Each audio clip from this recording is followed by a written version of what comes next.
आप सभी को जय श्री श्याम। कैसे आप सब उम्मीद से बच्चे होंगे। प्रेमियों, आज की इस वीडियो में बात करेंगे कि अगर यह संकेत आपको मिल रहे हैं तो आपकी पूजा पाठ आपके देवताओं तक नहीं, किसी भूत प्रेत राक्षस के पास पहुंच रही है। अब जो संकेत आपको बताने जा रहा हूं ये कहीं से पढ़ने की बातें नहीं है, ये खुद का अनुभव और आप लोगों का अनुभव जो आपने खुद हमें बताया है वो आपके साथ साझा करूंगा, शेयर करूंगा। क्योंकि हम जानते हैं कहीं ना कहीं हम सभी के सभी ग्रस्त परिवार से हैं, मिडिल क्लास फैमिली से हैं, हमारा इतना सामर्थ्य नहीं होता। तो किसी भी प्रकार से मैं किसी भी अंधविश्वास को बढ़ावा देने की बात यहाँ बिल्कुल भी नहीं करूंगा। आप लोगों का बहुत ज्यादा सवाल रहता है कि आपसे जुड़ना है तो नीचे डिस्क्रिप्शन में हमने अपनी इंस्टाग्राम आईडी का लिंक दे रखा है। फेसबुक पर देख रहे हो तो ऊपर डिस्क्रिप्शन में इंस्टाग्राम आईडी का लिंक मिल जाएगा। उसके साथ साथ जो भी प्रेमी हमसे मिलते हैं, जिन प्रेमियों का हमारे पास फोन आता है या सबसे ज्यादा प्रेमियों के नीचे कमेंट आए हुए मिलते हैं कि इस बारे में बताइए कि आप लोगों ने पूछा ना कि जैसे ही हम घर में पूजा करते हैं लड़ाई झगड़े बढ़ जाते हैं, कोई ना कोई बड़ा नुकसान हो जाता है। ये सब सारी चीजें देखिए, हमारे घर में दो तरह की पूजा होती है, एक देवी देवताओं की, एक पितरों की। और लगभग हर वीडियो में मैंने बोला है कि जिस घर में पितरों की पूजा नहीं होती उस घर में कोई भी देवी देवता निवास नहीं करता। याद रख लेना इस बात को। आगे आप लोग इस चीज को कैसे मानते हो ना मानते हो वो आप लोगों के ऊपर डिपेंड है। आगे जो बातें बताने जा रहा हूं, मानो तो मैं गंगा माँ हूं, ना मानो तो बहता पानी, आप लोगों के ऊपर निर्भर करती है। एक देवी देवताओं का स्थान होता है, एक होता है पितरों का। जरूरी नहीं पितरों का स्थान घर में होगा। हरियाणा, राजस्थान और पंजाब, इन तीन जगहों पर हमने ये खास चीज देखी है कि पितरों का स्थान खेत में बनाया गया है। जो लोग आजकल शहरों में रहते हैं वो भी, उन्होंने भी अपना जहां पैतृक निवास स्थान है अपने गांव में, वहां पितरों को स्थान दे रखा है। तो इन दो स्थानों पर नेगेटिव एनर्जी बैठ जाती है, खासकर पितरों के स्थान पर बैठ जाती है। क्यों बैठ जाती है कि जिन प्रेमियों को पितरों के बारे में नहीं पता होता वो किसी की यूट्यूब पर वीडियो देखते हैं, ऐसे स्थान बनाया जाता है, मरे हुए माता पिता की, दादा दादी की फोटो वहां रख देते हैं और छोटा सा स्थान घर में या खेत में दे के बैठ जाते हैं और पूजा पाठ करने लगते हैं। ऐसा बिल्कुल भी नहीं होता भाई। ऐसा क्यों नहीं होता? याद रखना, पितृ और प्रेत में ज्यादा फर्क नहीं होता। हमारे ही घर के मरे हुए लोग पितृ बनते हैं और हमारे ही लोग प्रेत बनते हैं। अब किसी के पास जाते हैं कि हमारे पितृ कौन है, वो बोल देता है हाँ तुम्हारे दादा दादी माता पिता मर चुके, हाँ हाँ वो पितृ हैं। तो अगर वो सारे पितृ हैं तो भूत प्रेत आहुक वासुक ये कौन बनते हैं भाई? जो मरा है किसी का तो माँ बाप है, किसी के तो दादा दादी हैं। आपके मरे हैं, मेरे मरे हैं, किसी और के, वो हैं तो किसी के परिवार के। तो जो मरे हुए सारे लोग पितृ हैं तो फिर प्रेत कौन बनता है? ये प्रेतों की गणना कहां से आई? भूत प्रेत कहां से आए? फिर वो कहां गए? नहीं भाई, ये अलग अलग चीजें होती हैं। अगर आपको आपके पितरों के बारे में संपूर्ण जानकारी चाहिए और आप चाहते हो कि कहीं भटकना भी ना पड़े और पितरों के बारे में पूरी जानकारी मिल जाए तो नीचे डिस्क्रिप्शन में पितरों की पूरी प्लेलिस्ट डाल रखी है, देखना पड़ेगा भाई, दूसरा कोई रास्ता नहीं है। मैं आप लोगों को कहीं भटकाने की नहीं कहूंगा। फ्री ऑफ कॉस्ट यूट्यूब के इतिहास में पहली बार पूरी सीरीज डाल रखी है, जाइए देखिए और जैसा बताया गया वैसा करिए, आपको आपके पितरों का पता चलेगा। अब गलती कहाँ करते हैं हम लोग? वीडियो देखकर पूजा पाठ करने लगते हैं, जबकि हमें यही नहीं पता कि हमारे पितर का नाम क्या है। हो सकता है आपके पितर आपके परदादा हों और आप पूजा अपने दादा दादी की कर रहे हो। 95% मेल पितर मिलता है और केवल 5% फीमेल पित्राणी मिलती हैं, और आप ऐसे ही पूजा किए जा रहे हो। जब दादा दादी का नाम लेकर पूजा करोगे तो वो कहीं ना कहीं जिस भी योनि में गए हैं वो तो आएंगे आपके पास, और जब वो आएंगे तो अगर प्रेत की पूजा चल रही है तो भाई उस पूजा को प्रेत ही ग्रहण करेगा। आपके घर की पूजा ले लेकर जो आपका असली पितर था उसको वो बाहर निकाल देगा, क्योंकि पूजा लेने के चक्कर में वो ज्यादा शक्तिशाली हो चुका है।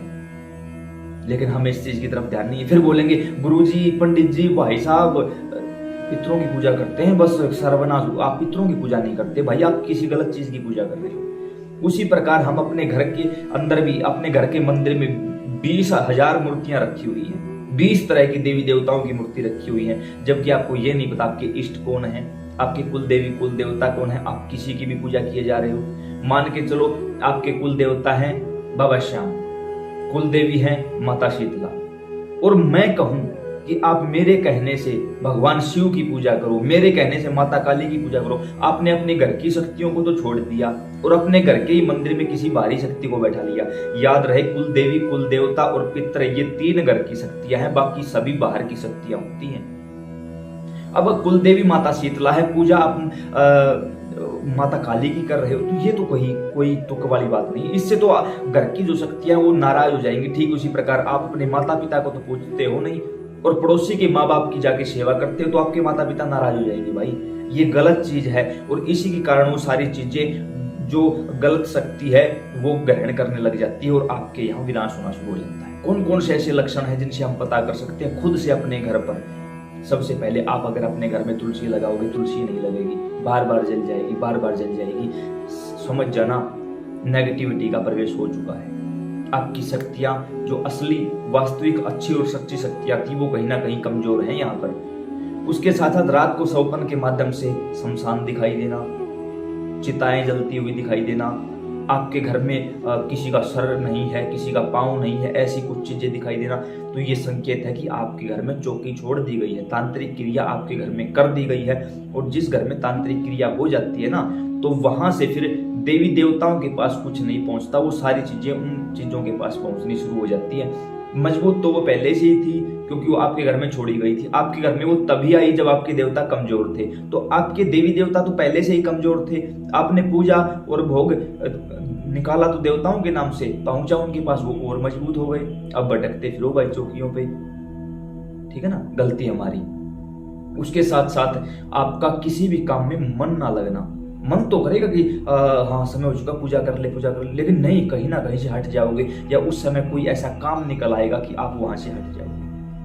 बहुत सारे प्रेमियों का 95% लोगों का यही सवाल रहता है हमारे सामने कि जैसे ही घर में हम पूजा करने बैठे, घर में लड़ाई शुरू। आप नहीं करते, आपसे करवाई जाती हैं वो लड़ाइयाँ। क्यों करवाई जाती है? क्योंकि घर के अंदर जो नेगेटिव माहौल है, जो नेगेटिविटी बैठी है, वो नहीं चाहती कि किसी भी प्रकार से आप पूजा पाठ करो।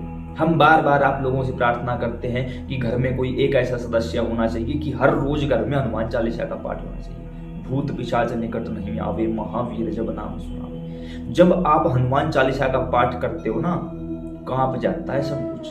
कोई छोटी चीज नहीं है हनुमान चालीसा। अरे सिद्ध नहीं करनी, वो अपने आप में सिद्ध है। कुछ नहीं करना, सिर्फ उसके शब्दों को बोलना है जोर जोर से। मैं बोल रहा हूँ, आप लोग सुन रहे हो। बोलते समय पूरा शरीर वाइब्रेट होना चाहिए, पता लगना चाहिए कि हाँ हनुमान चालीसा का पाठ कर रहे हैं। जब ये सारे काम आप करोगे ना, तो नेगेटिविटी को दूर होना पड़ेगा। धीरे धीरे आपकी आमदनी कैद हो जाएगी, सीमित हो जाएगी। धीरे धीरे कमजोर पड़ते जाओगे आप आमदनी के मामले में। जो सामंजस्य पहले स्थापित था वो खत्म हो जाएगा। आपका ही आपके घर में मन नहीं लगेगा। आपको सौपन के माध्यम से मांस के टुकड़े, उल्लू या किसी ऐसी प्रकार की चीज दिखाई देगी, तो समझ जाना क्रिया हो चुकी है। कहीं ना कहीं आपके घर में खून के छिट्टे का दिखाई देना, कोई छोटा मोटा मांस का टुकड़ा मिलना, आपके घरों में चमगादड़ मरे हुए मिलना, किसी कौवे का बार बार मरा हुआ पाया जाना, कुत्तों का आसपास रोना, ये सारी चीजें दर्शाती है कि आपकी सेवा आपके देवताओं तक नहीं पहुंच रही। क्यों? क्योंकि जब सेवा देवताओं के पास पहुंच जाएगी तो नेगेटिव एनर्जी वहां नहीं रुक सकती।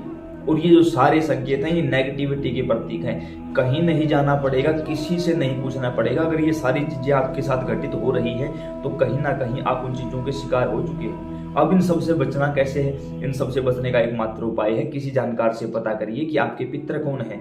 कोई आसपास जानकार नहीं है, नीचे डिस्क्रिप्शन में वीडियो डाल रखी है, पूरी प्लेलिस्ट डाल रखी है, देखनी पड़ेगी। दूसरा कोई रास्ता नहीं है। अपने पितरों को मनाइए, शुद्ध रूप से उन्हें स्नान करवा के लेके आइए। जैसे हमारे यहाँ हरियाणा में जींद में पांडु पिंडारा नामक तीर्थ है, जहाँ पांडवों ने अपने पितरों का तर्पण किया था, वहां उनको स्नान करवाइए। कुरुक्षेत्र में करवाइए, हरिद्वार, केदारनाथ, बद्रीनाथ, जहां भी हो सके वहां अपने पितरों को शुद्ध करवा के वापिस घर ले आइए।